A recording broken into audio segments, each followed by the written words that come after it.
Did it work? Am I here? Am I live? I hope so. That has never happened before. Um, yeah, so hi, everybody.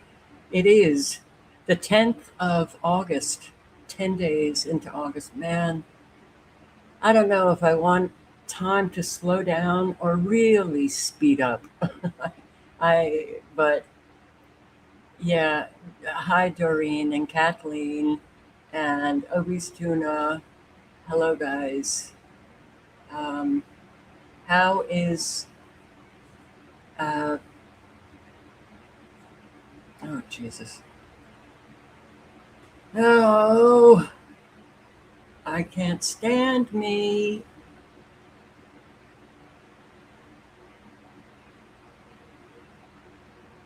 Okay, no one should take personally that I forget names. And frankly, it has nothing to do with my stroke or stress. This has been me, but I think it's getting worse. Doreen, how is our friend that lost his phone? Rage Against the Machine, hi. Patricia White, hi. And oh wow. All right. And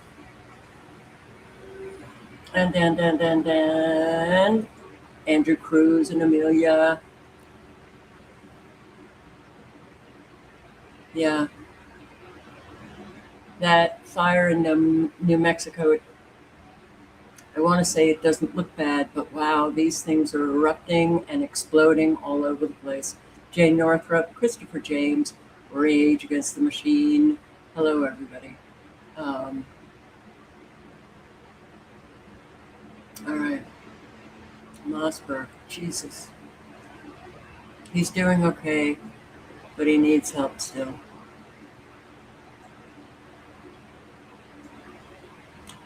Working on getting a phone, still short of money, still giving him a problem at his house. Okay.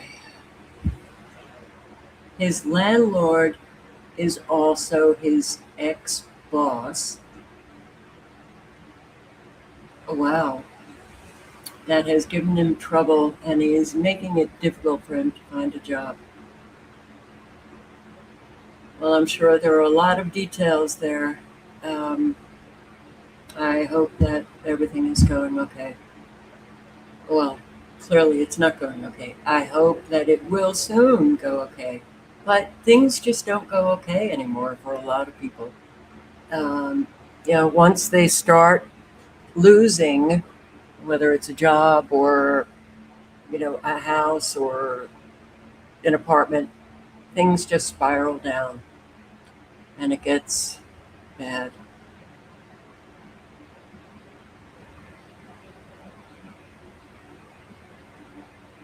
Yeah. Well, nice that you let him stay for the weekend. All right, we'll do radar. Let's do radar. No, this one. Yes.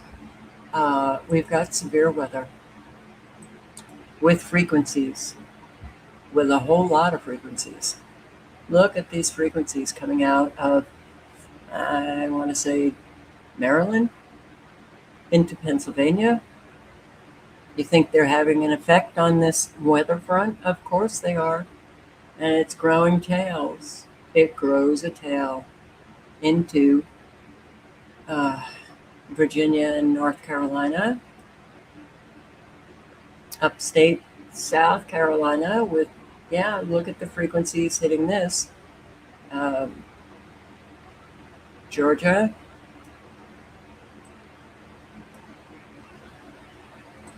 and Louisiana, Mississippi, and Arkansas is bubbling up. Um, Illinois again with frequencies hitting it. That's a huge factor that does seem to be ignored a whole lot by those YouTube meteorologists. Okay, Arizona also. But yeah, the spinning circle in the Four Corners in Nevada and into now Wyoming. All right.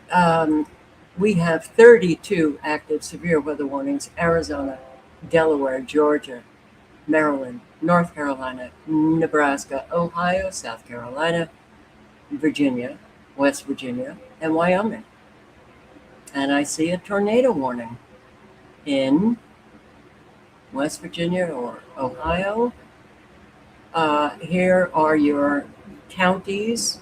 If you take a look at the screen, for all of these states, tornado warning in Gallia, Ohio, Mason, West Virginia. Okay, so I posted the link. Be very careful, be very safe, and hopefully none of you will have to suffer the consequences. Flood warnings in Arizona, Utah, California, Nevada, up here also, Virginia, West Virginia, into Ohio, flood watch, and well, that comes with a severe thunderstorm, all the way into New York. And we've got it down here in Georgia, South Carolina, North Carolina.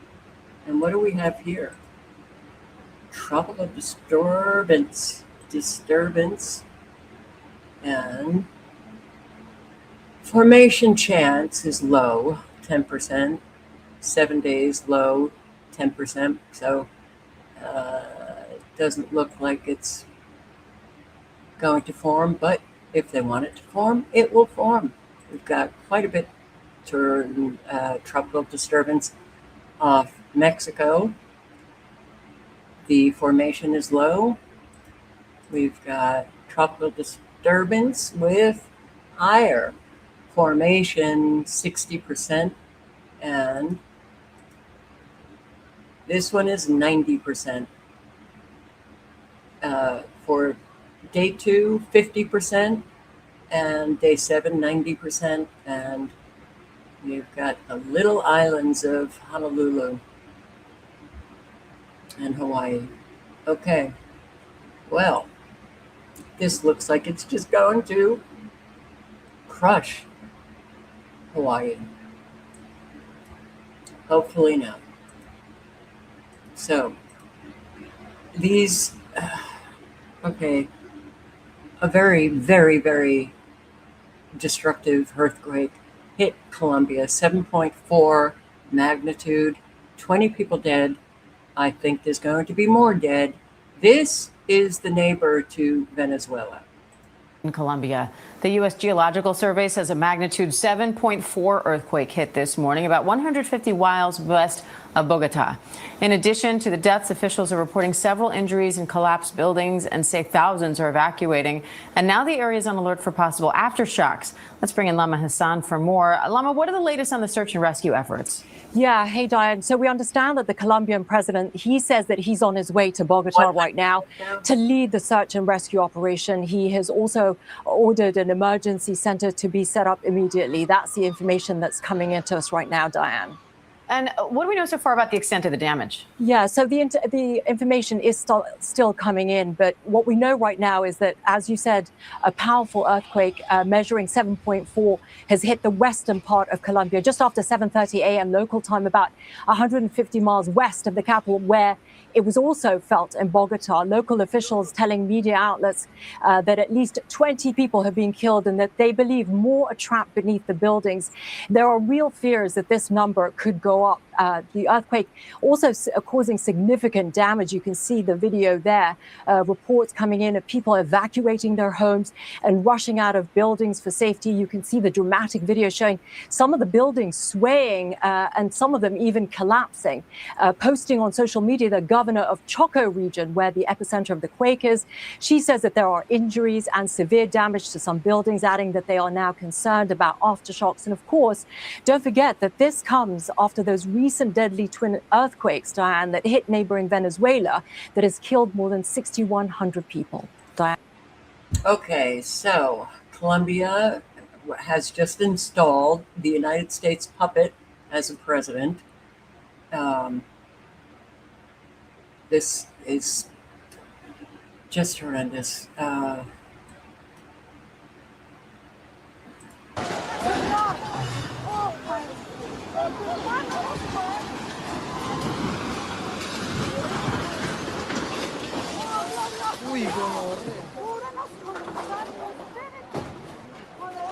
A massive 7.4 magnitude earthquake has struck Western Colombia on Monday, August 10th, 2026, causing widespread panic, structural damage, and injuries across the region. The powerful tremor, which occurred at 7:34 a.m. local time, had its epicenter near the town of San Jose del Palmar in the department of Chocó. According to data verified by the United States Geological Survey, USGS, the earthquake struck at a depth of approximately 107 kilometers, 66 miles. The Colombian Geological Survey, SGC, estimated the regional magnitude at 6.6, with a depth of 79 kilometers.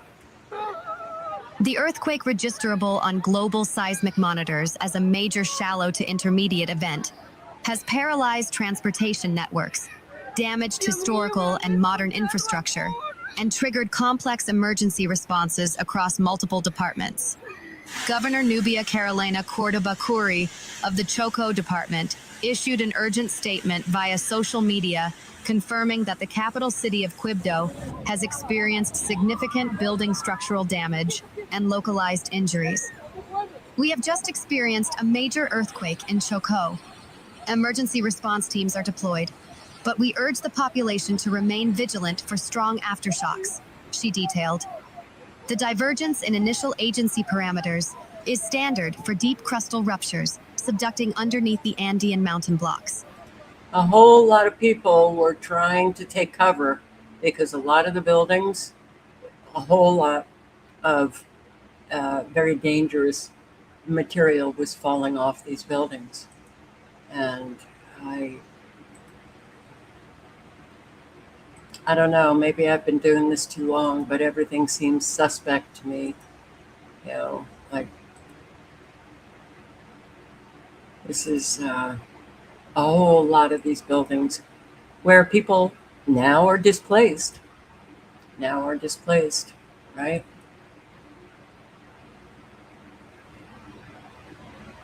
A lot of damage.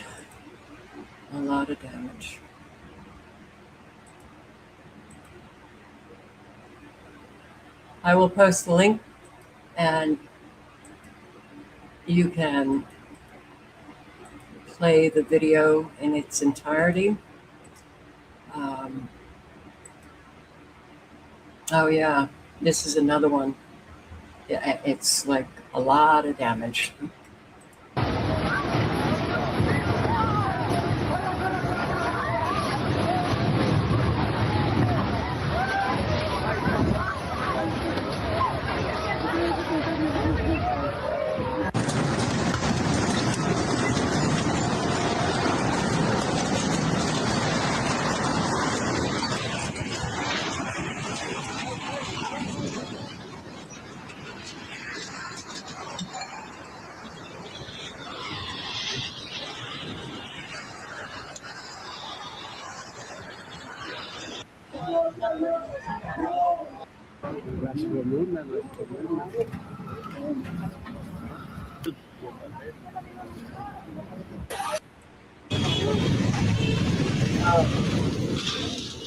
A powerful earthquake struck Western Colombia. Patricia, you said now the number is 100 dead. There's going to be more than that.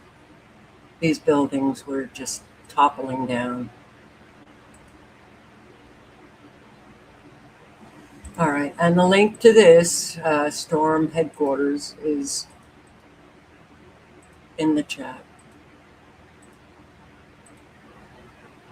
So, roofs ripped off mobile homes among storm damage in Glendale, Arizona. Yeah. All right, look at this storm damage we continue to show you. This is from our chopper near 51st Avenue and Orangewood. That roof of that building literally just peeled back. So we're seeing that damage all over the west side of the valley this morning. Yeah, and now we want to take you to our news chopper that's showing us this video. We've got downed trees on the campus of Apollo High School, where it is the first day of school today, you guys. So they're coming up to quite the mess.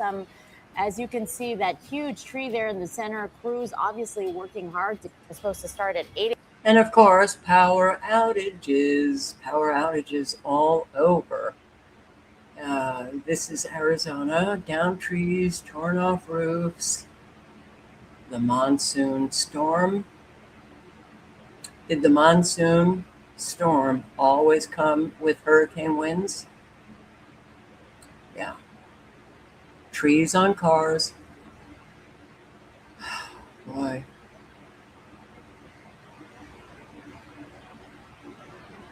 Lots of roofs. Lots of roof damage on homes.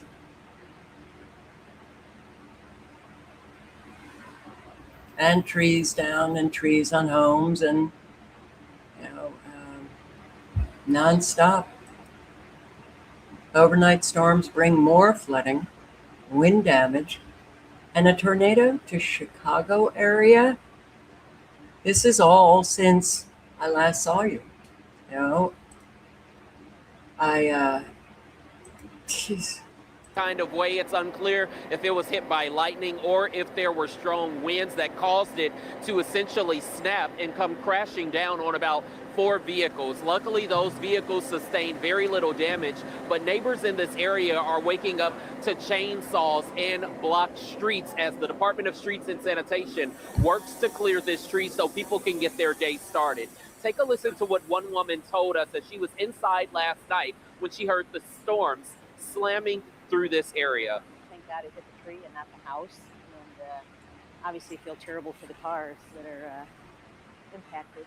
This one was so loud and crazy, and the booms and just the flashes that I could see. I didn't get up and, go out and look at all, but it went on for quite some time. And it was, I'll say, as loud as any storm that I've heard in a very, very long time. Video into our newsroom overnight shows heavy rain and strong winds pounding the Avondale neighborhood as that latest rounds of storms move through overnight. Now let's take you to I-55 from that storm that started earlier in the day. You can see water covering parts of the expressway as heavy rain fell across the city. Now in Arlington Heights, you can see where large tree limbs came down, blocking streets as ComEd crews work to restore power. That restoration effort still continues this morning. It's truly remarkable how much damage there is. This really needs to be questioned, okay? Between the fires, between the tornadoes, two tornadoes, LaSalle County near Streeter. Frankly, Streeter, that is kind of triggering a memory not too long ago where Streeter had an awful lot of damage, maybe a tornado. Well, you got it again, if I'm correct. And Ransom, train overturned, farm damage.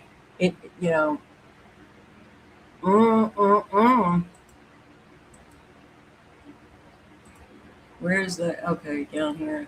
The small town of Ransom, Illinois, about an hour and 30 minutes outside of Chicago. It is possible a tornado hit this neighborhood. You can see from CBS Skywatch damage not only to homes, but at least 20 to 30 freight cars that derailed. There's a major cleanup job to happen there. Farms nearby were also heavily damaged. Now, let me get out of here, and more to come. Today, tonight, it's endless. It truly is endless. This severe storms leave widespread damage across Chicago and LaSalle County, And, you know, the only thing that I thought was interesting is this part. Okay, this car is on top of the tree, and they're trying to figure out how that occurred. Because you can see one of the branches there. It's pretty much halfway up through the hood of that car right now. So we did see the owner actually get here about 30 minutes ago or so. He actually got here with a county sheriff, and they were checking it out, but he did not, comment any further on that. Sounds like they're just checking it out and trying to figure out a plan to get this car out of the way and get these branches removed. If we can actually get back out here live, there's a lot of damage I want to show right now. So. Okay, did that car just drive right on top of that tree? Perhaps. Once again, as I mentioned, we're about 10 minutes north of Streeter. There are some down lines in this area, so we have to be careful. I was talking with the owner of this home here. He was telling me that the power is turned off, but the advice is when you see a down line, even if you think that the... Okay, I think we all know, to avoid down lines, down electric lines. And here, northeast Indiana. All of that was Illinois. This is Indiana.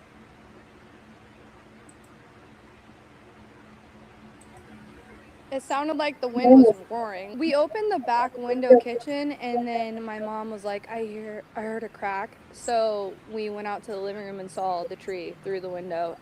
Strong winds and heavy rain came roaring through northeast Indiana and northwest Ohio. This tree just north of downtown Fort Wayne snapped at the bottom and came toppling over into a yard and hitting that house just ever so slightly. Lance, many are still without power. They'll have to clean up, and this is at...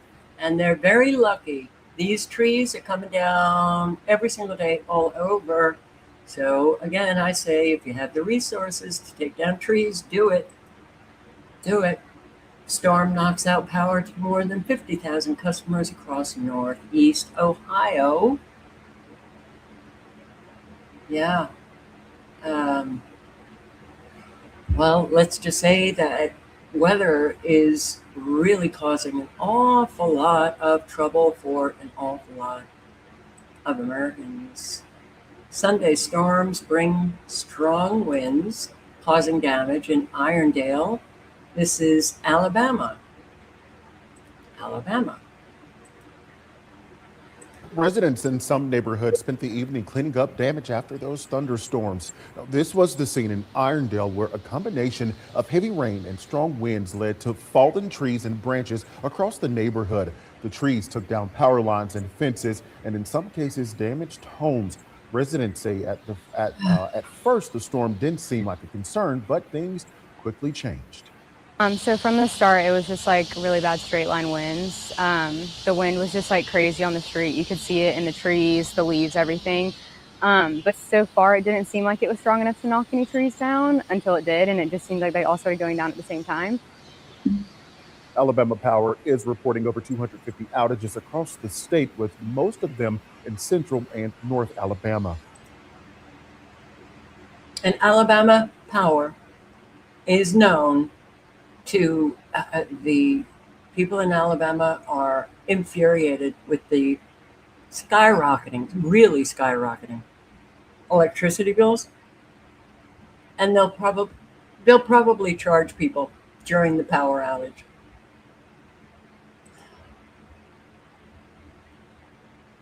It was a macro burst in Massachusetts. Is Digna Ortiz, maybe, does he know? Well, I think he does, but I haven't seen Digna, which is a little concerning. But he's in Springfield, where this macro burst, but another headline was a micro burst. So I guess it wasn't a tornado, right? Forest Park is back open following severe damage from Saturday's storm. 22 News reporter Nick Antonakis takes us inside the latest cleanup efforts. Downed trees, toppled branches, and a plethora of damage from this weekend's storm was caused by what's called a macro burst. A downburst, a downdraft of air that accelerates rapidly. A microburst or a macroburst, everything is knocked down in one direction because the winds only go in one direction. So it's like a an explosion with the air outwards. The only difference between a microburst, which is more common, and the rarer macroburst is the range of impact, with the burst hitting the macro mark when it hits over 2.5 miles. This burst qualified, nailing places all around Hampden County, including Forest Park. It looked like a war zone. I mean, every road was blocked by major trees. And so it's going to be an ongoing effort throughout the week and probably beyond that. But it's quite a difference today than it was yesterday, for sure. And of course, the cleanup process is continuing here at Forest Park. You can see a lot of damage around here. Branches down, an entire tree knocked down, but the park itself is back open to the public. Okay, this is where I used to practice law in Springfield, and Digna is a she. Did I say he again? I'm sorry. I'm sorry, Digna. So, tornado two tornadoes in Ontario. 2 this weekend, okay? Yeah. It's truly hard to wrap your head around what the hell is going on with our weather. Yeah. So, of course, trees came down. Woodstock, Ontario. Homes and vehicles. At least 1 week tornado touchdown. Then you see that it was, where's the headline? It was 2 tornadoes. Why'd they change well, maybe it was just 1 week. They changed the headline on this. For drivers in Cambridge, the rain quickly turned roads into a challenge. While making her way through the city Saturday afternoon, Patricia Hill says water began covering the streets. We started to see the volume of water on the streets and cars trying to maneuver through the water and the splashing onto the side streets. She says the water was high enough to reach the tires of her vehicle. The damage wasn't immediately obvious. My engine protection shield had been ripped off from the front of the fender, and I was dragging it probably mid-vehicle underneath, scraping along the roadside, rendering it undrivable. And then, while she was still driving through the storm, another warning came across her phone. All our phones started going off with tornado warnings, imminent threat, and I didn't know if we were in imminent danger or if it was just a geographical location, which just intensified the whole situation even more so. The tornado warning came as severe thunderstorms moved through the region, bringing heavy rain, strong winds, and flooding. Okay, so silent wall. Canada is not known for having tornadoes, but for some reason this year, you've had a lot of them. Am I right about that? I have to ask. It just, okay, yeah. Big Sur evacuated, timber fire, and fires are going all, I mean, you got them in Arizona, New Mexico, California, Oregon, Washington, Montana, Utah. They're pretty much contained in Colorado, and I have to wonder about Wyoming. So here, more fires just erupt in California. Now a fire burning in Monterey County has people in Big Sur evacuating, and that includes guests at a luxury hotel.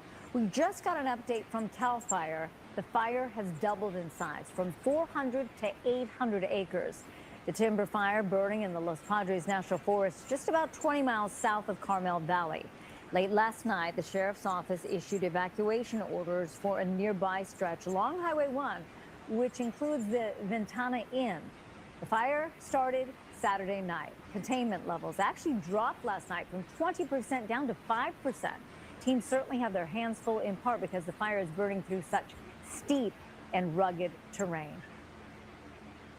All righty then.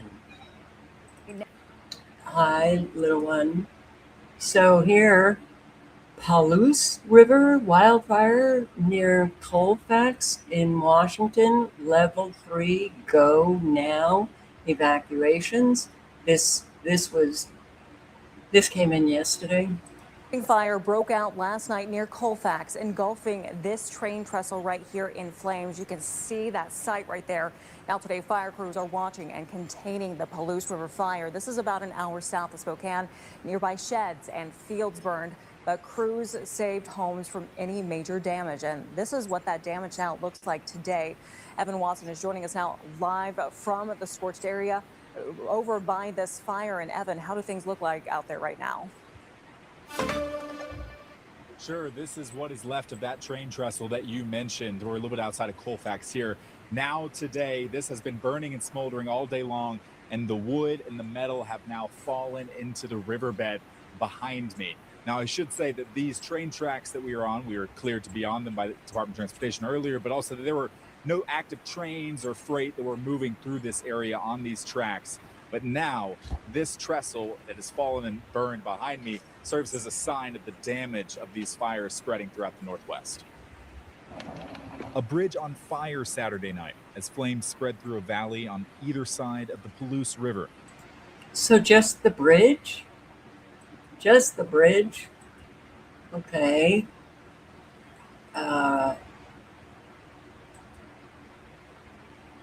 Look at all of this grass that should have gone up in a split second. Just the bridge. Okay. Well. God.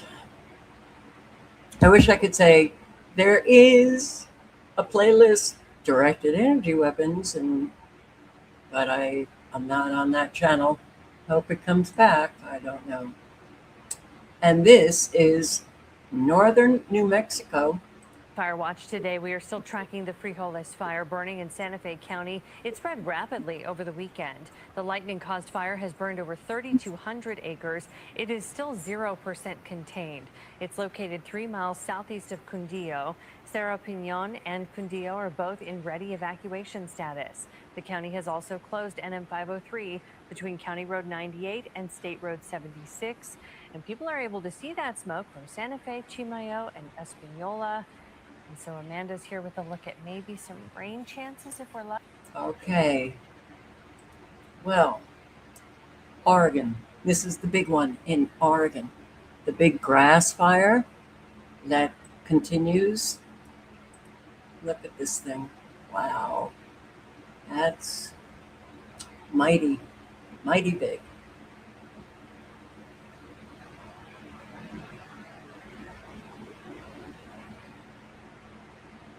And the Washington fires continue. So, yeah, all of those who are evacuated, a whole lot are still not back in their homes. It's an enormous disruption, even for those who their homes still exist. So, and this is Montana. Very weird thing happened. I went to highlight the headline and it disappeared. So, more fire weather over the weekend led to some new fire starts across Montana, but the biggest impact was the growth that the high winds, low humidity, hot temperatures had on the major fires in western Montana. Sand Creek fire doubled in size, exploded to more than 15,700 acres, and that's east of the Big Hole. The adjacent Bobcat Lake fire grew past 7,000. The Beaverhead County Sheriff's Office expanded evacuation orders to go status for Elkhorn, Hot Springs, and Maverick Mountain, including all communities extending south to Shell Creek and Clark Creek on the north end of Grasshopper Valley. Oh boy, a lot of people are having to evacuate all over. Fire growing in the Bitterroot Valley. Got a lot of fires in Montana. And fire danger now is extreme. Firefighters making headway on the Skillet fire in Flathead, which is good. Flathead is this beautiful little town with a whole lot of very old homes. So you would think that those would really go up fast. So, yeah, I mean, this, I don't remember a year having fires just erupt all over the place, and so many in multiple bad, dangerous fires in state after state. Sweetheart, I can't do anything to you right now. And okay, the fires in British Columbia just don't stop. They're just not stopping. This morning from the BC Wildfire Service on the ferocious Bald Range wildfire. And what's clear is the situation in Summerland is still touch and go. The fire grew about 30 square kilometers overnight, and its perimeter is now squarely located within multiple neighborhoods on the outskirts of the town, although officials say the downtown core is still intact. Shifting winds and dry conditions are driving extreme fire behavior, which caused evacuation orders to expand today, adding to the more than 20,000 residents who were forced to flee their homes as the fire exploded in size overnight Friday. Now, we don't know how many structures have been lost, but images beginning to come out of the evacuation zone are desolate, with entire blocks burned to the ground. Police and coroners are also investigating a potential fatality in relation to this incident. Now, BC Wildfire Service is throwing everything they can at this fire, including this Black Hawk UH-60 helicopter you can see here behind me, the only one in Canada outfitted with night vision capability and a 3,400-liter belly tank. I spoke with its pilot earlier about what it was like to use night vision to try to fight that fire on Friday night. You know, it's bright. We're on the goggles that time of night. It can be difficult for the goggles to pick up other light when you have that much light coming from something. So it's a bit apocalyptic. It's like nothing you're really used to seeing. Okay, so more evacuations added to the 20,000 that were already evacuated. And, well, Canada puts the military on standby as British Columbia wildfires killed an 80-year-old woman who was trying to escape the fire. Ugh, man, just those facts alone kind of just, your stomach drops. Mayor of Summerland, home to about 12,000 people, ordered evacuation Saturday night, along with about 8,000 people in and around nearby Peachland. Warned that the affected areas remain too dangerous to enter and that it was impossible to determine the scope of the destruction. Yeah, and when the officials are saying you can't come back into the community, I always have to wonder about that. It was pretty scary. Vehicles abandoned due to heath fire. Where is this? This is in the UK. Another fire. Woman says she feared her family's car might go up in flames due to a heathland fire before they abandoned the vehicle on a main road. Yes, they did. They abandoned their vehicles and started running. Lindsay Legg was with her husband and 3 children and said, quote, women and children were walking with buggies on the road and it had been pretty scary. So let's see this. Yeah, sometimes I can't get these embedded videos to work. And there was a video, but Storyful, got it. Yeah. Let me see. Do I have something here? Wait a second. I did have something. Where is it? This is the fire. There's no audio. So I don't know. I don't know where the road was that they were not allowing people to stay in their cars. They literally told them to get out of their cars, which sounds to me very weird because, well, don't you think they're better off in their car to get out from the fire? No, go and run. Now, this is the Storyful. They got mainstream media. They're all over the place. Here are the people, okay? They abandoned their cars. Drivers told flee to stay alive. I'll post the link to this and you can watch it. Strange things happening with all of these fires.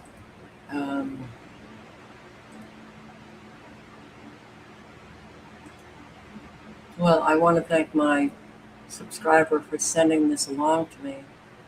It's really just horrendous with all of these fires all over. There was another fire that started Indonesia. Wildfires burn across Indonesia as officials cite El Nino as a cause. It's climate change that's doing this.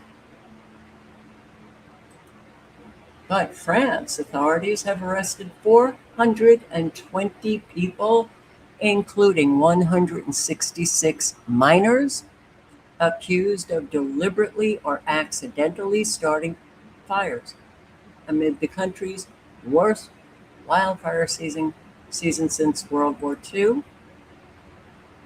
Look at the horses.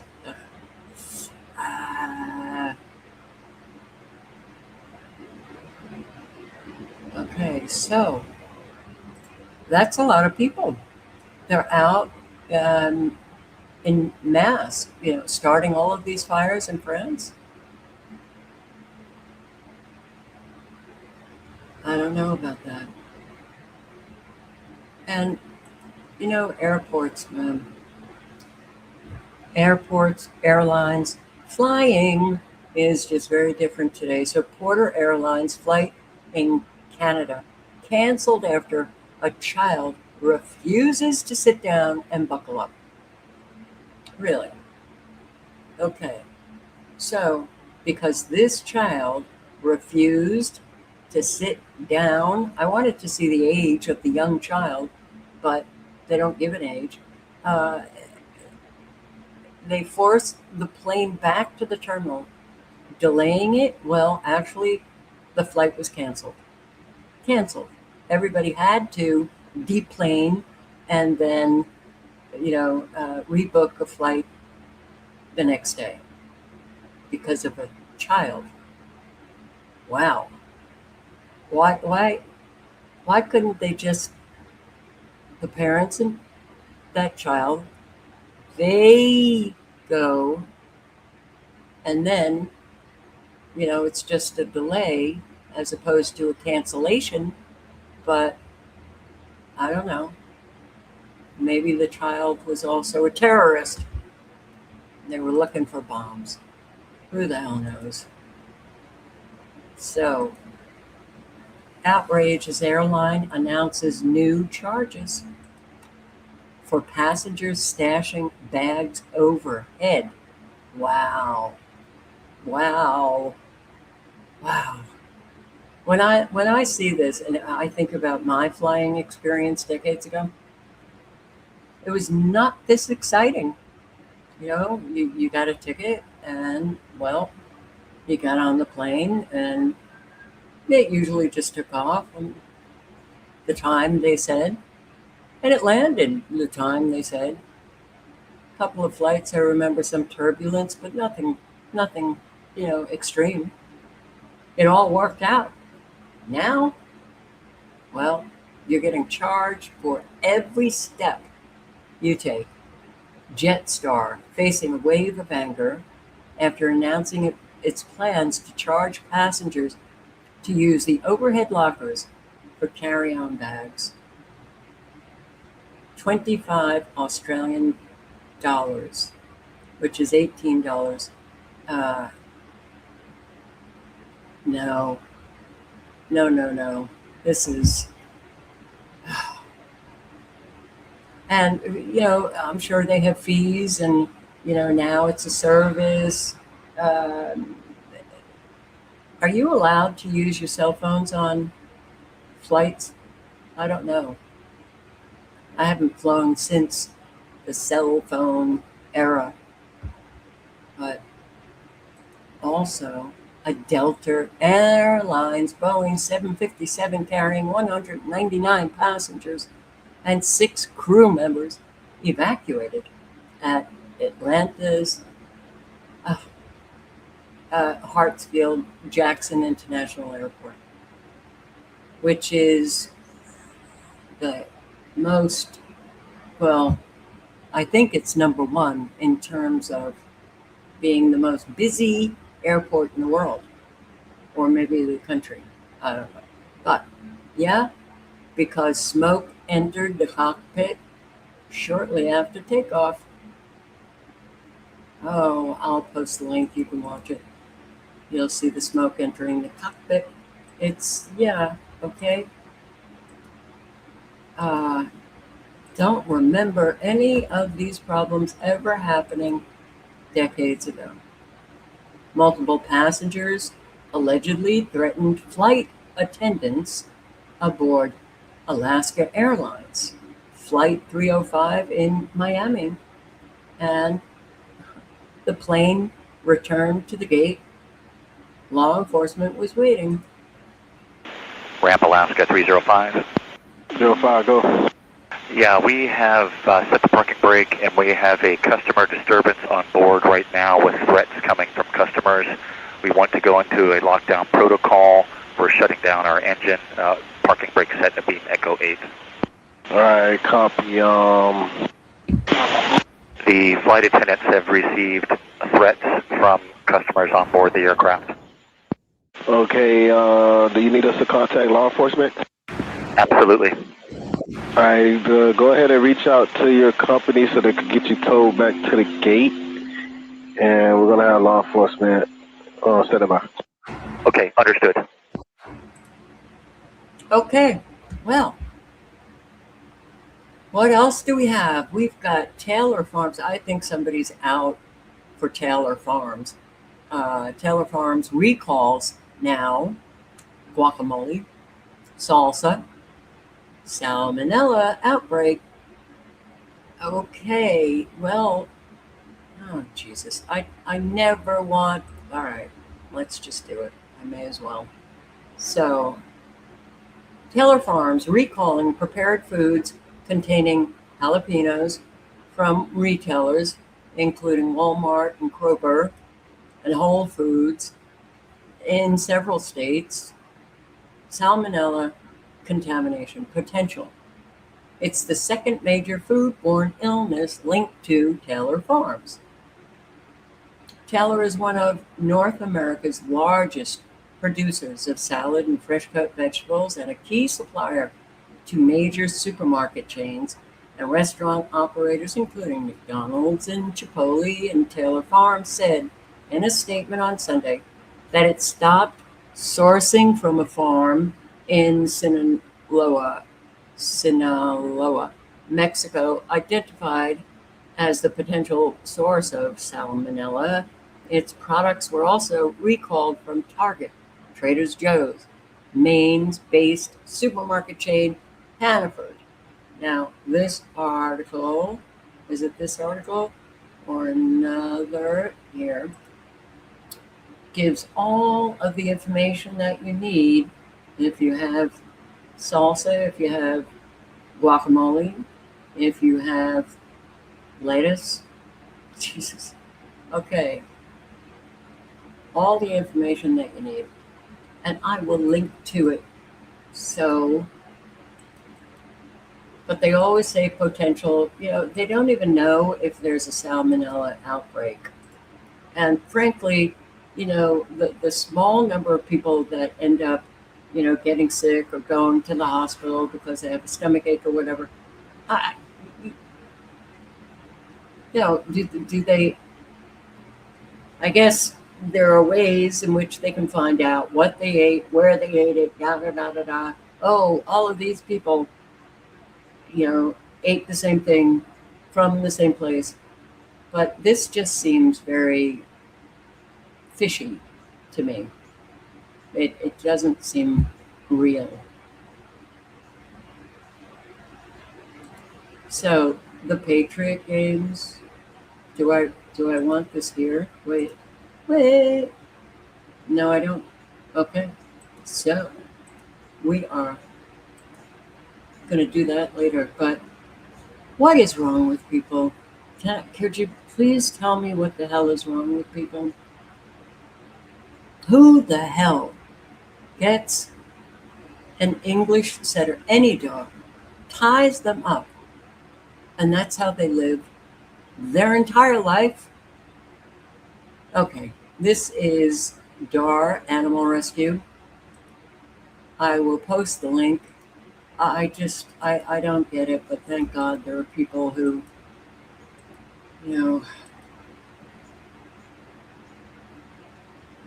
I tried in Massachusetts, Great Barrington. There was a dog tied up in the backyard, and I went to the front door. I asked if, they might want to release the dog, and I tried to, that's when I had some money. Nothing. I even went up to $1,000 and they refused.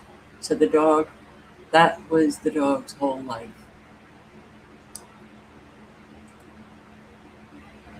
Look.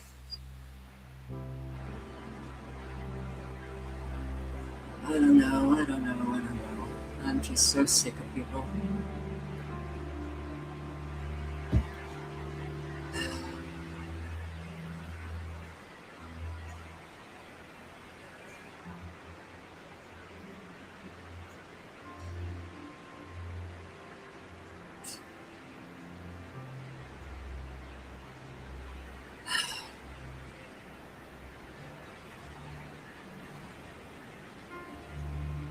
What?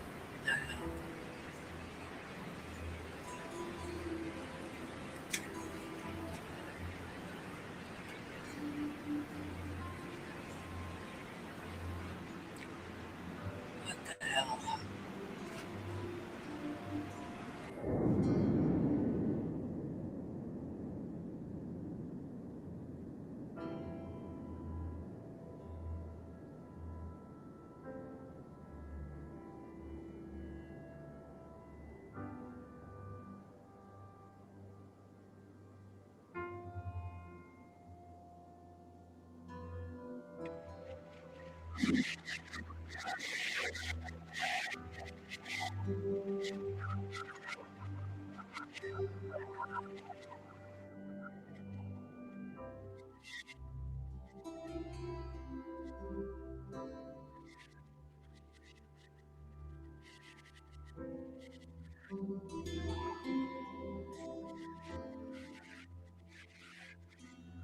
Realize once you figure out most are NPCs, you will feel better.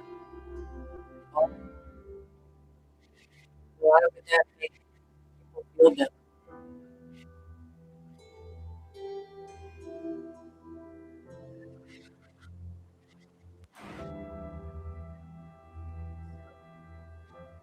It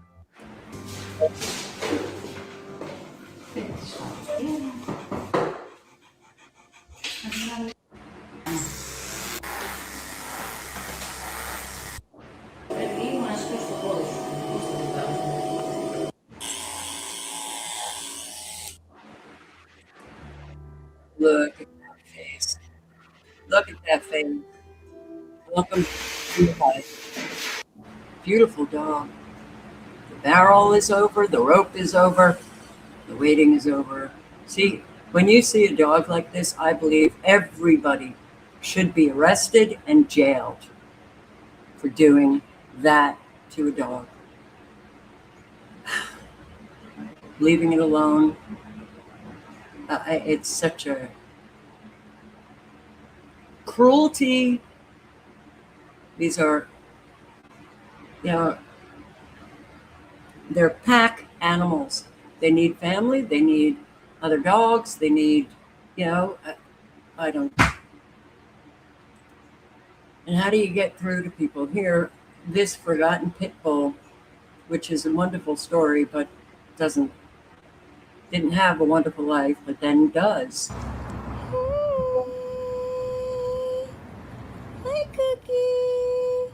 This is the story of Cookie, a dog I met completely by chance and somehow just couldn't walk away from. Oh, baby. Yummy, yummy, yummy. Oh, we don't like that one. I first came across this pit bull during my lunch break one day. I wasn't out looking for a dog, and I definitely wasn't expecting to get involved. I simply happened to pass by the scrapyard behind a mechanic shop, and that's where I noticed him. Good.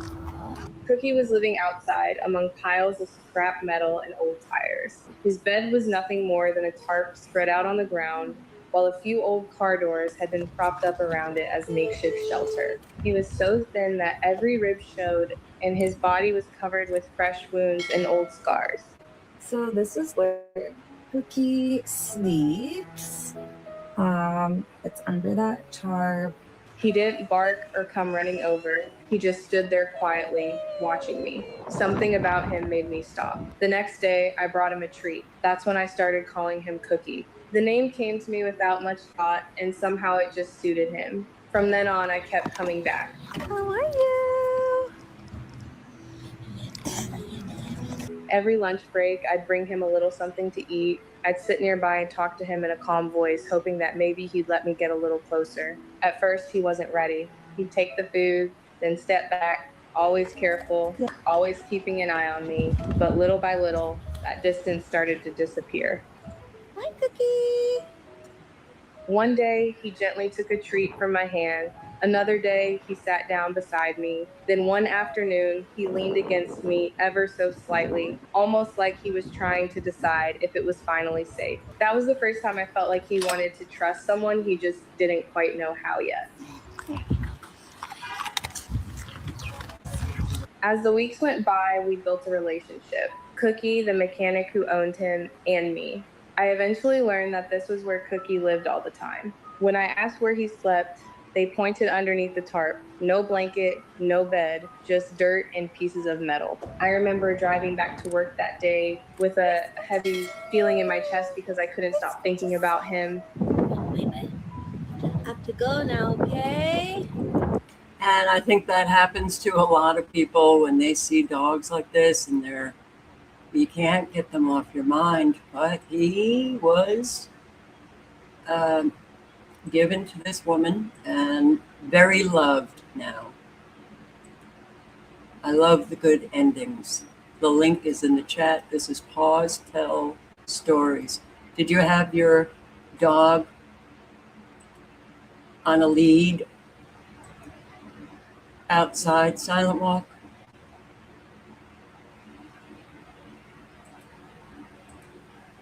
And man, I don't like zoos. I don't even like these, what are they called? The fairs, like annual fairs that they put on in county fairs, where they have all of the animals. It's not for me, but a turtle this size, 20 years locked up in the aquarium in a space that spans the water of 10 household bathtubs. Just a tourist can look and touch the glass. That's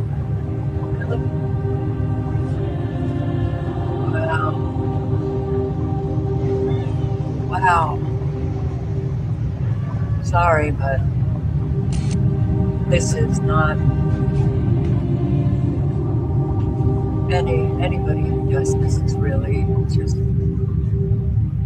cruel.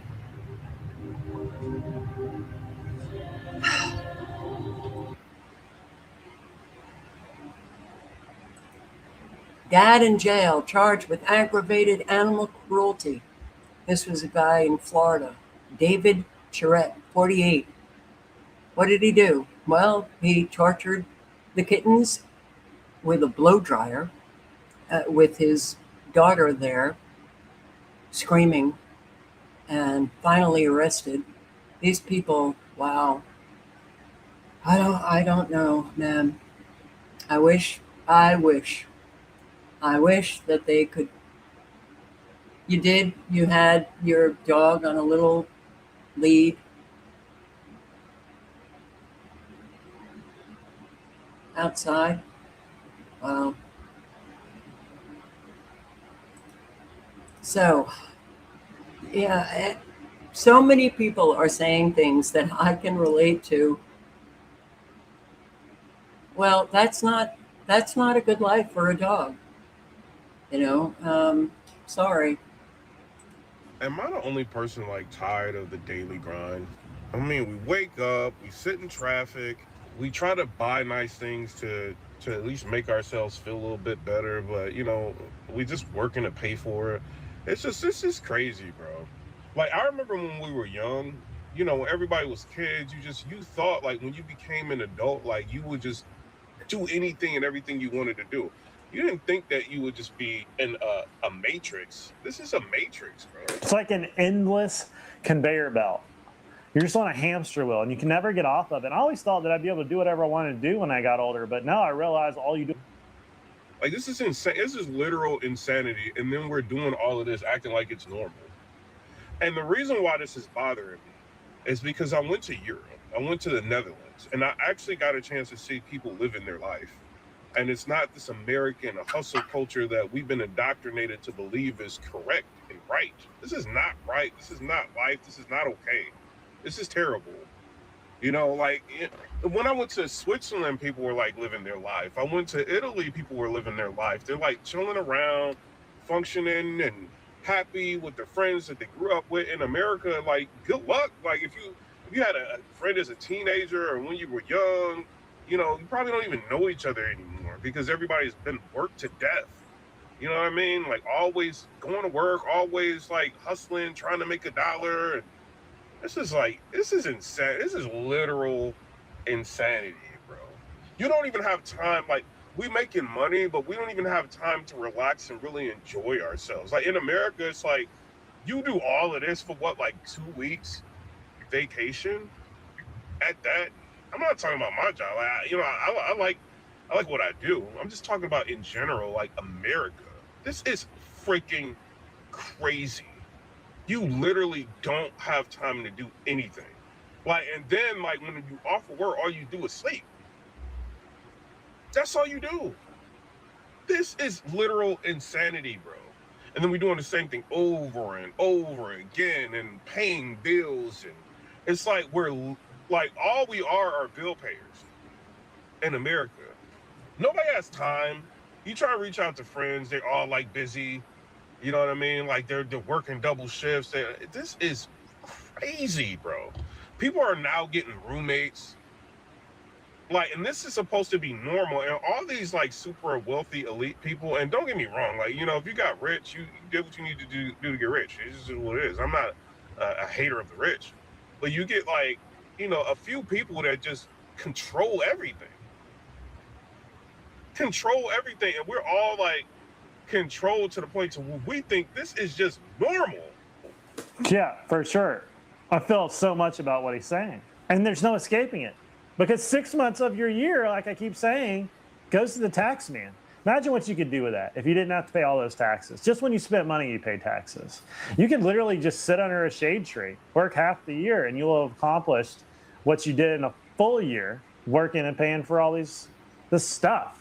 And then you got the state and local taxes, sales tax. It's crazy. 2026 is the pinnacle of the great millennial burnout. And it's just the accumulation of 1,000 small things.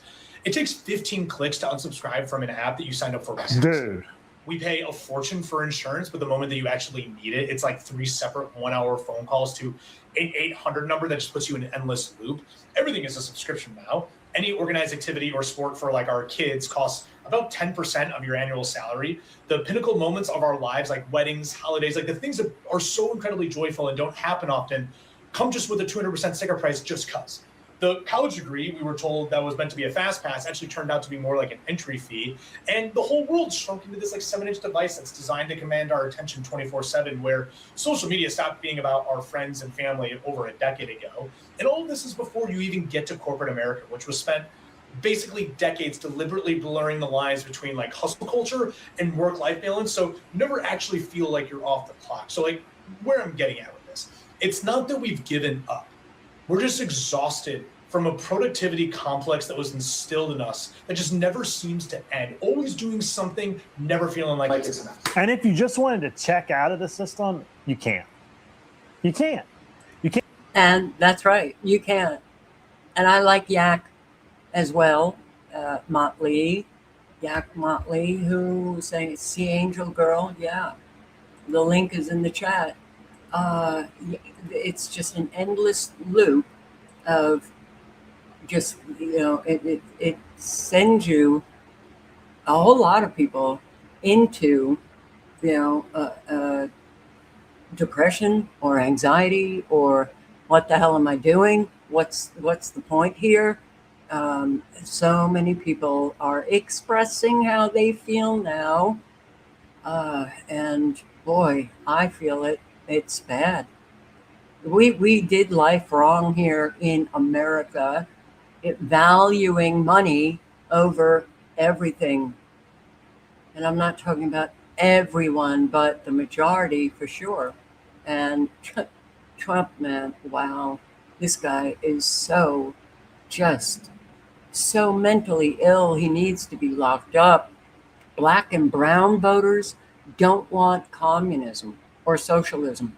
Not surprisingly, they are flocking to the Republican Party. Really? Wow. I haven't seen that. Any of you seen it? I haven't seen black and brown voters flocking to the Republican Party. Yeah, Abraham Lincoln was a Republican. They remember that. They remember that.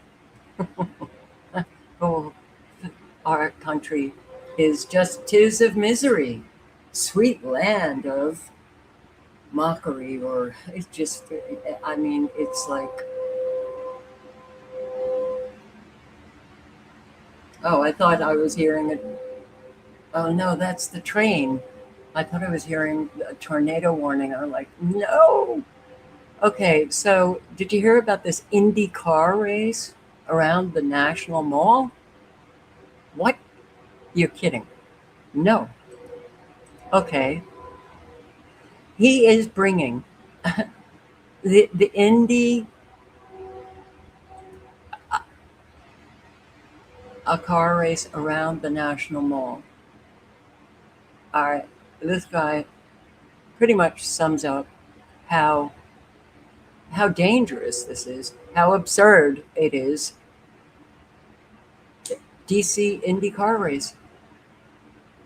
Next time, Donald Trump's Freedom 250 organization will be hosting an Indy car race right here around the mall. Cars will be going upwards of 185 miles per hour, flying past museums such as the National Gallery of Art, which is right outside behind me. Now, there's still a lot of questions that remain to be answered about this race, specifically how much this is going to cost us, the taxpayers, to put this on, presumably in the millions of dollars. But there are also some genuine safety concerns about the race itself and to the bystanders that show up here. As you see behind me now, they are setting up some of those stanchions where spectators will be able to see those Indy cars fly right by. There is even some concern from preservationists related to the art that is around here, including right there at the National Gallery of Art. The vibration caused by these cars going almost 200 miles per hour has a lot of folks concerned about the impact that that might have on the very fragile art that is housed inside some of our most historic institutions here in D.C. But the biggest question I have is that this is the same organization, Freedom 250, handpicked by Donald Trump, who ran the Great American State Fair. And if you've watched any of my content over the last couple of months, you know that that was a complete disaster, okay? The totally poor planning, the lack of shade, really total mess. And the same people who planned that are reportedly planning this. So for the sake of everyone here, I hope that this IndyCar race is less of a disaster than the Great American State Fair was, but it just remains to be seen. Doesn't that sound a little absurd? Doesn't that sound a little like, what the hell are you doing? An IndyCar race around the National Mall. All right, well, yeah, okay. Sounds like a good plan, real good plan. Yeah, I think he is talking about me. Andrew is talking about me. I'm adult. The host is adult. What does adult mean? Stupid or something? Yeah.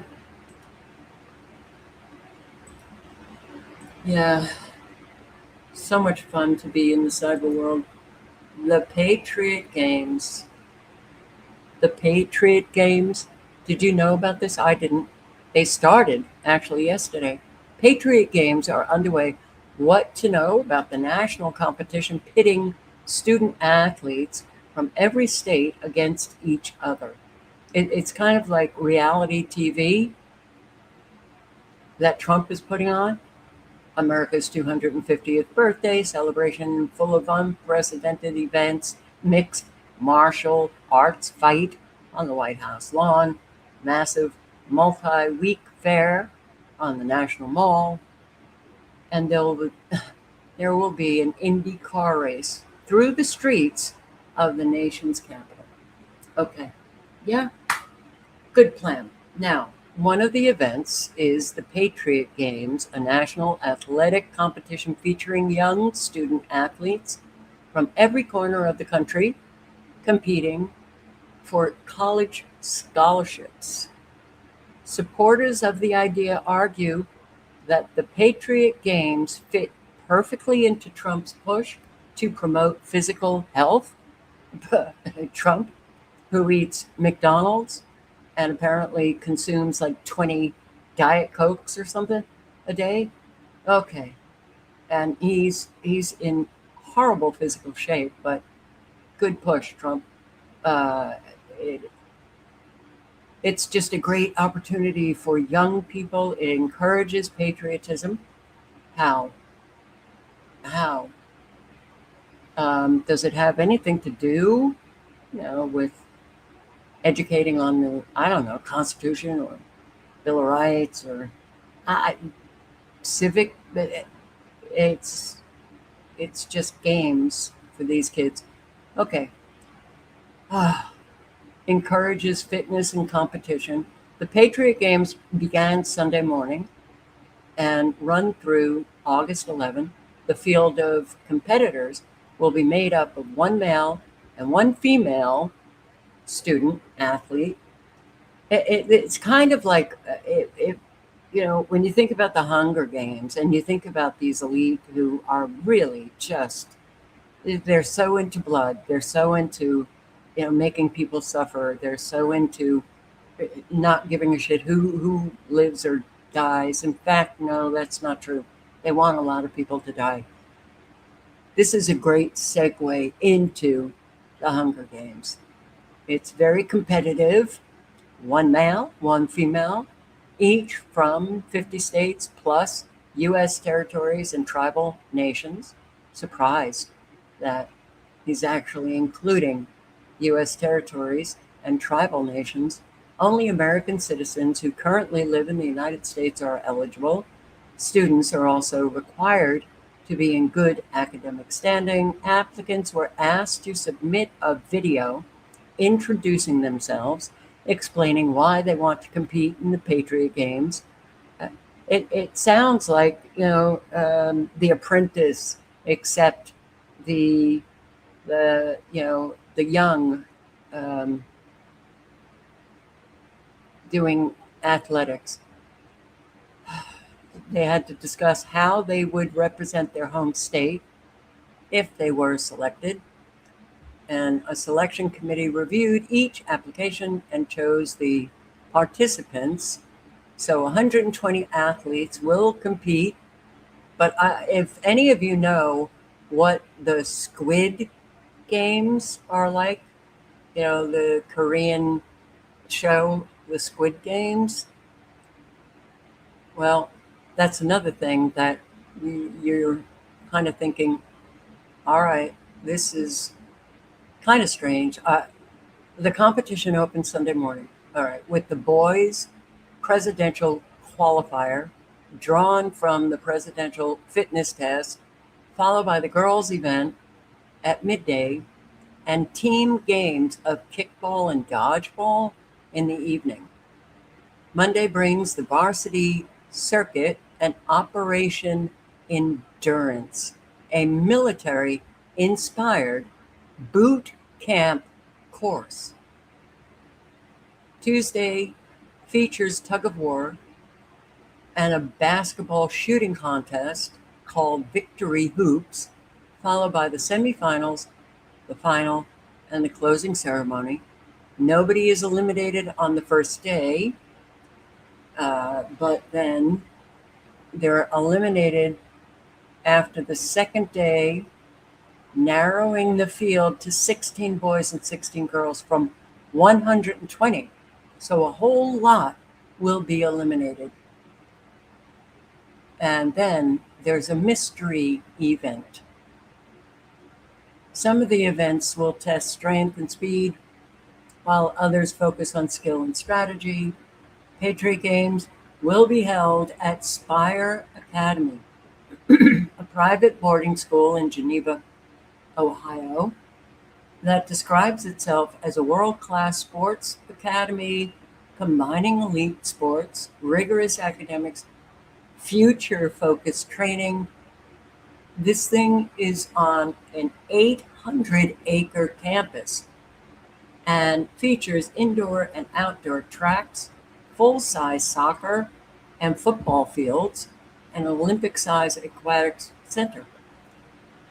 Well, the elite sure do have quite a lot over the ordinary.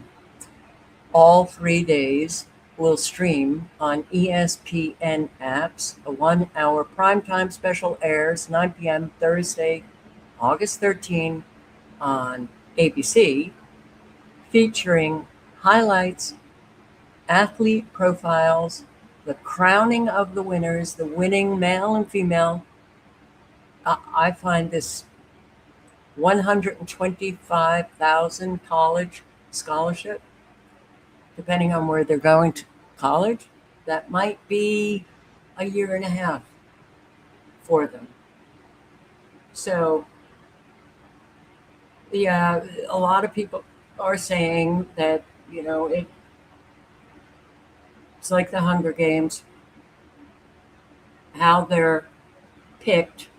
The Hunger Games, if you don't know it, Susan Collins' book, and then a movie. So each district, this is in the Hunger Games, each district in the fictional post-apocalyptic nation of Panem must send 2 children to participate in the Hunger Games, a televised fight to the death in which only one survives.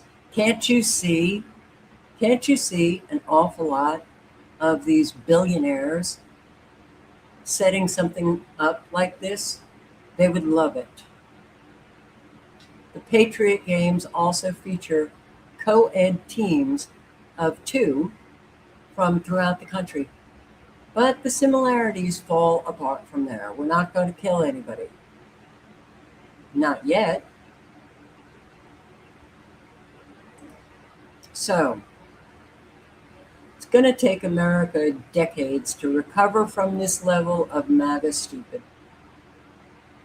And, I have said a number of times, MAGA, the Republicans, do not care about the Constitution. Now, the Democrats don't either. Americans don't. They just don't care about how our government was founded and what it looks like today. They don't care. They only care about their team. And as long as their team is doing the violations of the Constitution, they don't care. This has been going on forever. You vote for him in 2028, Donald Trump? Absolutely. Absolutely. Even if it was against the Constitution? To save this country, yes. To save the country from something, Communism, we should go against the Constitution. Only if that is our last straw in the war. Keep saying war. Why do they think that we have a Constitution? That is also really surprising. Because every president, doesn't matter, Democrat, Republican, violates the Constitution to the point where it's just pretty much gone. Talk about a mockery. Talk about, that so many Americans still think that those in Congress and the president actually abide by the Constitution. Wow. All right. Well, what you going to do? I mean, if people don't want to educate themselves, then they don't want to educate themselves. A whole lot will just love to insult you if you bring it up. But the Civil War thing, really? Where's the war? Where's the war? Yeah. It's us against them. Who's them? The Democrats. But what is that? Was there an actual war? Like, Democrats, Republicans are neighbors. Yeah. Do you remember the Civil War? I feel that coming if shit doesn't change. If people don't start waking up and seeing what everybody's trying to do and changing this country and making it communist and all that shit, if people don't wake up and see what's happening, it's going to be an actual war. An actual civil war again? That's what I see happening if people don't get their shit together. Would you fight in it? I'm not going to turn communist and have to wear a burqa and all that bullshit, so yeah. God. You think? Wow. Talk about the Matrix. Talk about a brain so brainwashed by mainstream media, by Trump, by all of it, and look at her hat, ICE, right? She's so for all of the tyranny that she is now living. But she feels that, to save this country, to save the Constitution as if it exists, we're going to have a civil war against the Democrats. I wrote, if civil war comes, it will be from Americans who are fed up with all you people in the Matrix, believing your party's going to fix things and keeping the corrupt, evil status quo alive. Democrat, Republican, nothing has ever gotten better. Don't they see this? It's so unbelievably scary that we still have people like this. Oh, well, we do. My leader said that the Democrats, they want communism. And, oh my God, we're going to have to wear burqas. Come on. Time magazine now running ads meant specifically to influence AI agents. All right. Our world has really changed. If you feel like the internet is turning into a place for bots, not to mention by bots, you're not alone. Social media platforms have been flooded with low-effort AI slop. And oh my God, I don't do the AI stuff, but I'm sick of it. So AI slop, while even once renowned publications are doubling down on the tech by outsourcing writing and editing responsibilities to the tech, and the latest sign of bot takeover, Time magazine has begun serving ads specifically aimed at AI agents. So the ads are not for you, human being. They're for AI agents that are traveling around in the cyber world. It's an effort to adapt to a new reality governed by the tech. Their promise to would-be clients: by optimizing ads for the bots, brands could be made more visible to AI chatbots and show up in more responses. Oh my God. I don't like this. I don't like this. I don't like it. I don't like this. This life that has manifested. Not at all. Kansas Town silences public comment. Wow. On gigawatt AI data center after receiving death threats. So moves to virtual meetings and cuts off public comment. Wow. Well, that's one way to get that data center through without having to hear from all of the residents. And this came after, and I played this on a live stream, I think last week, where a physics high school teacher was arrested for clapping at a data center hearing. So now that they're saying that they're getting threats, who is, I just don't feel like that is legitimate. Emporia, Kansas. Same council that had a teacher arrested for clapping now has announced the next 2 meetings will be virtual meetings in the interest of public safety. The Emporia City Commission meetings scheduled for Wednesday, August 5, August 19, Wednesday, will be conducted virtually. No public comment period will be provided during the entire meeting. Why? You can have public comment virtually. The move to a virtual meeting, understandable move given the death threats. However, it's not understandable that they canceled the public comments and instead directed citizens, residents, to an email address and phone number where they can air their concerns privately. Wow. Nothing like taking full control. Well, a whole lot of residents were not happy with this, and one said, while I don't doubt that there are credible threats, why don't you? But this is the mayor, Mayor Smith. He said, the threats don't seem to really be coming from locals. How do you know that? How do you know it? I think this is bullshit. I think that this council does not want to deal with the residents who don't want the data center. One said that, the threats don't seem really to be coming from locals, but it only takes one to ruin a meeting, so they went virtual. I feel like we're being punished for the actions of outsiders. That was a resident. Well, to say as an adult that you're being punished by the council members who are supposed to be representing you, there's something very wrong here. How about grow a pair to the council members? They just don't want to deal with the residents. And our economy is it's scary what's happening with our economy. Let's just listen to a few minutes of Chris Norland, who I have recommended very often.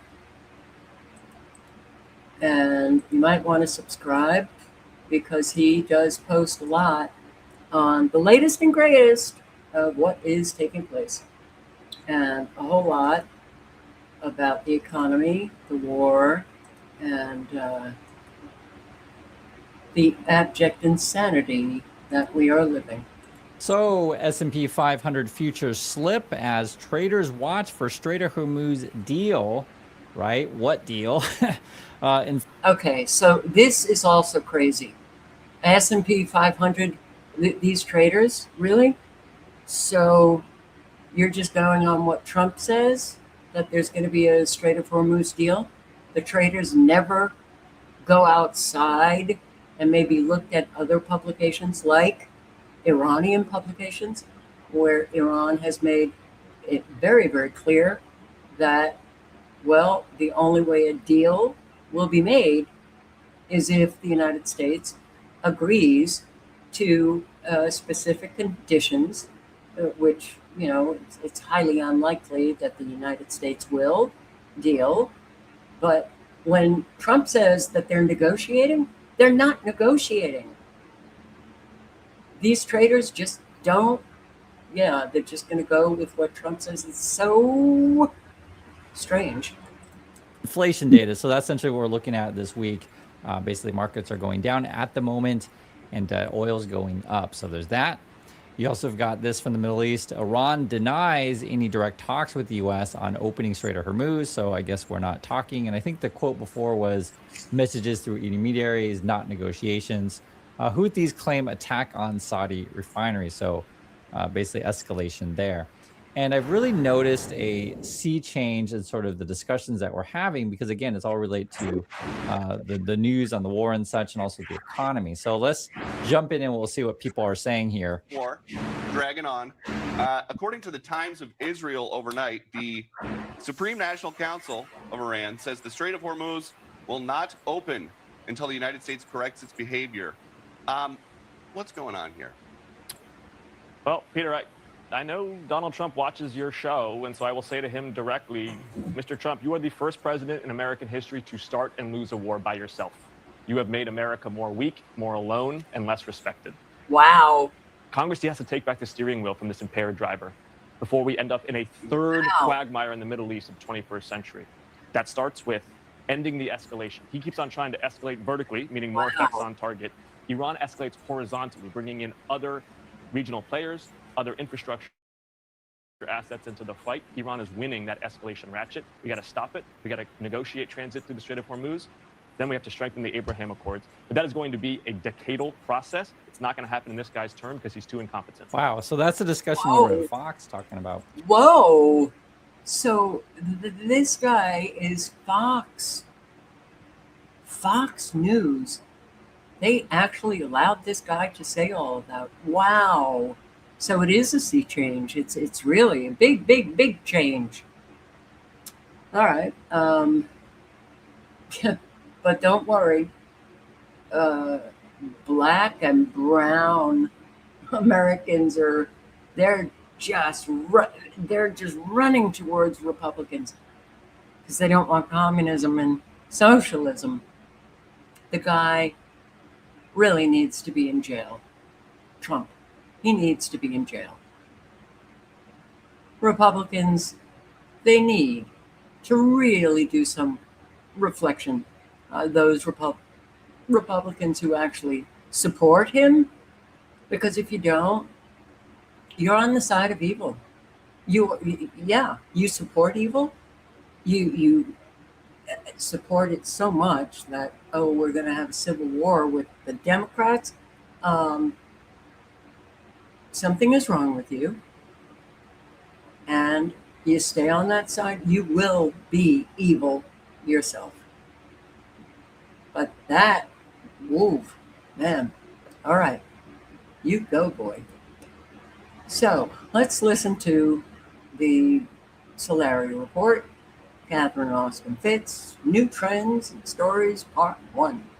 Because, my mantra has been your energy system and your financial systems are tied, because the financial system is always a mirror of the physics of your energy system.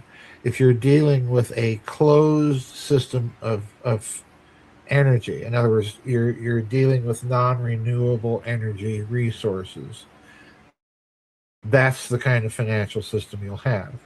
And you can play havoc and make a lot of money, as we've seen under the central bank model.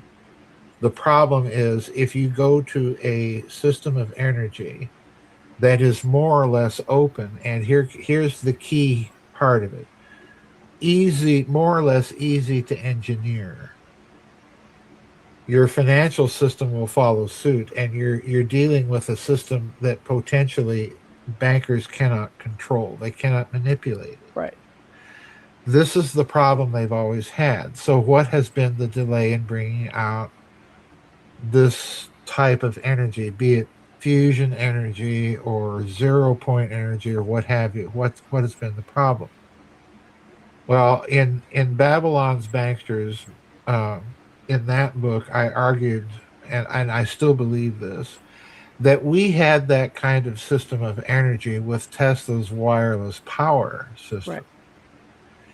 And the story is always told that J.P. Morgan put the end to that system because he complained he couldn't meter it and thus make any money from it. Well, that's a bunch of poppycock, because J.P. Morgan stood to make a fortune from the licensing fees and royalties that he would have had sponsoring Tesla as his financial backer. So why did he pull the plug? He pulled the plug, in my opinion, because they realized, once they understood how simple Tesla's system really was, that anybody with a junior high or high school degree and education in physics, anybody could engineer a similar system. Right, and get out of control. And the other problem was that Tesla slowly began to disclose that his system could be a very powerful weapon. So if you have the ability to engineer a simple system and turn it into a very powerful weapon, you've got a proliferation problem. So they could not bring this system out until they had a surveillance grid adequate to the task of tracking everybody and making sure that they're not buying supplies to build a system like that. Right. Or think of the Iran cannot get a nuclear weapon problem, and multiply that by every garage in America with a kid in junior high or high school that is taking a degree in electronics or what have you and wants to play around with those types of systems. That's a proliferation nightmare. This is why they stopped it. And we see the oil price dropping dramatically despite that. Now, rumors are there are huge shorts in the market, but something doesn't make sense. In other words, if you look at the conduct of this war, somebody feels like they don't need oil. And let's add to that something else that is happening in this country, in the United States particularly, with all of these artificial intelligence data centers that they're trying to build out. More and more now, the opposition to artificial intelligence centers is happening at a local level when people find out the energy costs. Right. So what's happening where I'm at is that many of these companies that want to build data centers around my region are telling the state, we'll build our own power supply and we will not be on your power grid at all. And therefore, your energy prices for the average consumer will stay the same. Now, I strongly suspect that that's poppycock, because they are going to have to do something with that excess power. So why not plug it into the grid? Right. And sell it? Right.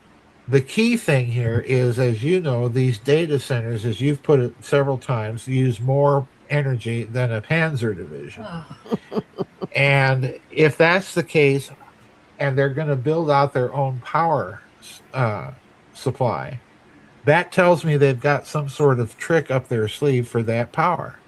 Right. whether it's a local tiny thorium reactor or fusion power or something even more exotic. I don't know. But I think you're absolutely correct. The AI data centers are the key here to telling us that they keep telling us the current power grid is inadequate to power these things. Well, then why are we building them? Well, they're Right. building them and they've let the cat out of the bag now. We've got our own power sources and we're going to use them to build these data centers to keep surveillance and tabs on everybody else. That's exactly what's going on. They've got. Well, I actually heard, and I tried to find the tweet, this guy who builds data centers and, um, very qualified to speak on the subject. And he was saying that there's a tremendous amount of companies that are building these data centers only to sell them to Meta and Google and XAI. And, but there are so many data centers that are going up that an awful lot of these data centers, certainly when the bubble bursts, there's going to be data centers that are just going to be left empty, and who is going to be held to foot the bill? Not the people building them. It'll be, the towns where these are going. So, okay, Ray Clay, I don't understand this. I don't understand this. Why are you doing this? This is not like you, Ray Clay. Look, you put out the comment that you don't trust people with books behind them, which I don't understand. So, see, Angel Girl just said that it's, books are good for the soul. Eventually, those books will be gone. Yeah, where have we gotten our information from? Books. So, why then do you come off so strongly? Don't tell me what to think. Keep it to yourself. Your stupid books are propaganda. Okay. Not all books are propaganda, Ray Clay. I don't, this is, I feel that this is unnecessary.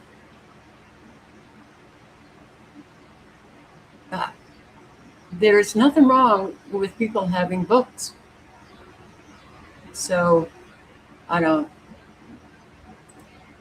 move on. An AI agent asked to book a gym class when none was available, and it decided to hack the system and jump the queue. So we're finding out that an awful lot of these AI agents are going rogue, essentially. So I don't even know how these agents work, okay? But I guess people tell these agents to do something, but then they go rogue and do more than they've been asked. This is not good. This is, essentially what an awful lot of people were warning about. The AI agents taking over, taking control, going rogue. So in this case, an AI agent gained access to websites and software.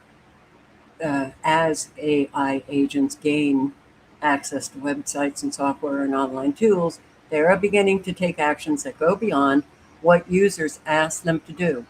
An Australian user just learned that firsthand after asking an AI assistant to secure a place in a popular gym class. The system found a flaw in the booking software, reserved classes months before they were available, and removed another person from the wait list without being asked. Okay, so what else are they going to be doing? And no, I'm sorry, Ray Clay, you're dead wrong on this. Not all books are propaganda. So the AI slop Backlash is actually having a good impact. Platforms are finally recognizing that people don't want to consume AI slop. Growing number of sites and apps now have tools and policies to flag, label, and ban AI-generated content. And I'll post the link to this, and you can read what they're doing. Yeah, I was recently digging through my Instagram, which I honestly, I so don't have the mind to deal with, to tolerate this world that has manifested. I mean, when I have to call an 800 number and you have those automated things, yeah, so often you end up saying something, oh, I misunderstood, and then you're sent back, or you're cut off, or it's just a nightmare that has developed. So this guy, Instagram settings, trying to disable Meta's now defunct feature that allowed anyone to create AI deepfakes of me without consent. Anger bubbled up inside this guy as he tapped through the Kafkaesque opt-out process. So here you have a lot, apparently, Americans who do not want it. Even the young, 18 to 29, are turning against AI with negative attitudes towards it. And they see it as causing more harm than good. But apparently the backlash is having some effect. You know, these sites like LinkedIn is adding buttons that are, quote, seems like AI slop, AI generated content. It's not enough for me, though. I'd like the whole thing to disappear. And yeah, the flock cameras, 6 former Savannah Police Department employees are under criminal investigation after being fired over the alleged misuse of flock surveillance cameras. Oh. Do I have it up here? No. This morning, 6 former Savannah Police Department employees, including 4 officers, are now under criminal investigation after being fired for allegedly misusing these controversial surveillance cameras made by the company Flock. Totally honest, I'm disappointed. I'm pissed off about it. The employees allegedly using the system to make personal searches involving family and acquaintances. The high-tech AI-powered cameras read license plates and store that data for police departments to use. Over 120,000 deployed nationwide to help fight crime. They're on streetlights, bridges, and highways. But backlash is growing amid rising reports of misuse. Dozens of officers now charged or accused of using the technology inappropriately, including stalking. This North Carolina police officer arrested for allegedly using it to track her boyfriend's ex-wife more than 30 times.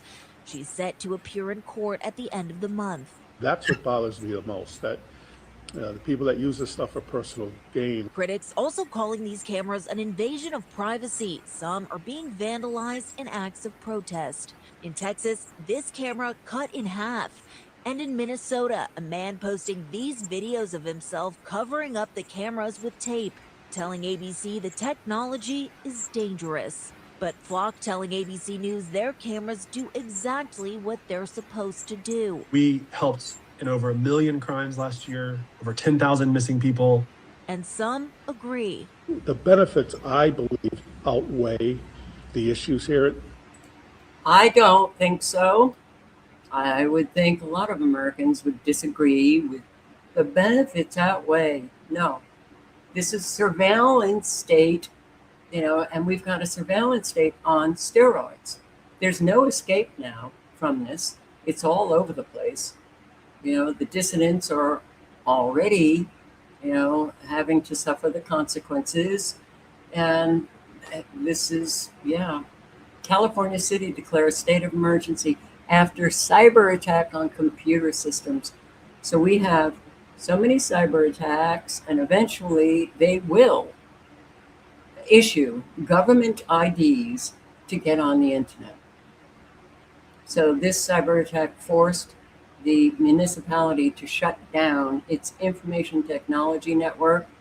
The attack affected the communication operations of the fire and police departments in the northern California city of Suisun, or Suisun. I don't know how you pronounce that, but including the routing of 911 calls.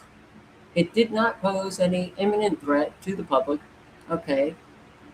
First of its kind, city of 30,000, located 55 miles north of San Francisco, going after internet technologies that control communications and public safety agencies would be a new frontier for cyber attackers that federal agencies believe could be affiliated with Iran.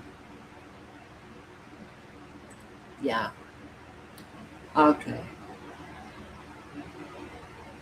So, and this is, I'll post the link to this. You can read the details.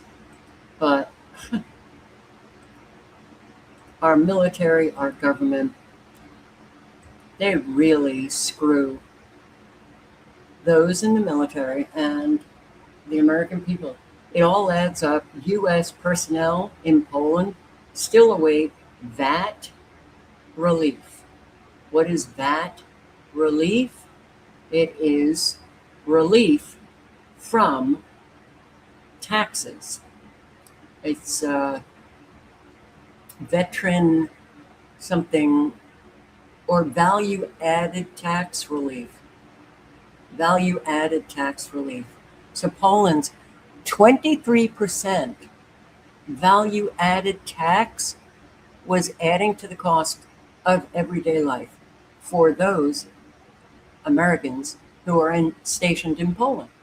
As the U.S. military presence in Poland has grown into a long-term assignment with command-sponsored families, many personnel say one overseas benefit still hasn't arrived: the VAT relief.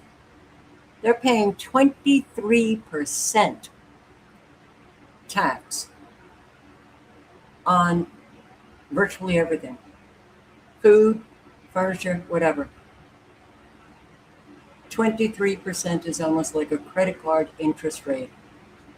Okay, so apparently there was supposed to be some deal, an agreement with Poland, but nothing has really come about.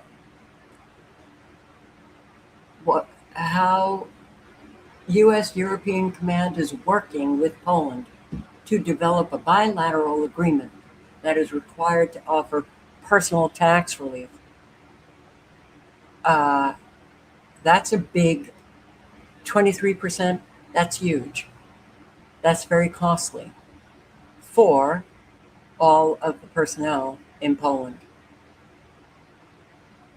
That our military is allowing this, not working real fast to get relief, just another way to say, we don't care about you. And unfortunately, that's the case for all of us. Now, Indiana. That hurts. That hurts. Okay, North Indiana, you got some storms, and they're hitting these storms with frequencies, as we can see. Nebraska, you got the immediate two little dots of thunderstorms. North Dakota, you got 2 manifesting immediately. What happened? Okay. No, this is not how Mother Nature ever worked. You got some nice storms down here in Arizona, Southern Arizona, also Southern California. Storms. Look at this in Nebraska. Indiana, though. Wow. Okay. Well, tomorrow morning, what will we see? More destruction. Look at this. Look at these frequencies all over this storm here. You know, on all sides. Well, this is not looking good. And North Carolina, look at what these, how is it that people ignore this? How is it? Look at these extremely low frequencies blasting away. All right. And Florida. Okay, I'm not quite sure which way you're going. You looked like you were going west, but then you just jump on up and start going northeast. All right, yeah, that's Mother Nature, really? Don't think so.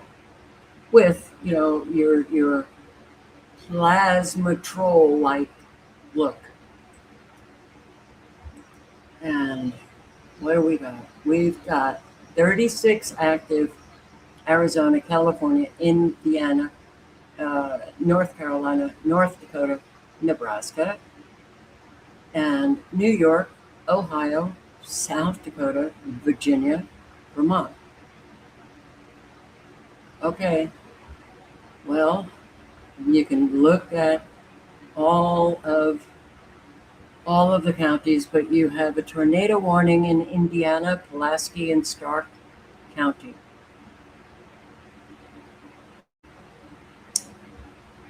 Oh boy. All right, I'll post the link. Do, check the weather before you go to bed. They sure do like bringing about a whole lot of destructive storms late at night and the wee hours of the morning. Do stay safe, and thank you for showing up. I hope to see you tomorrow. Good night, good luck, and ciao.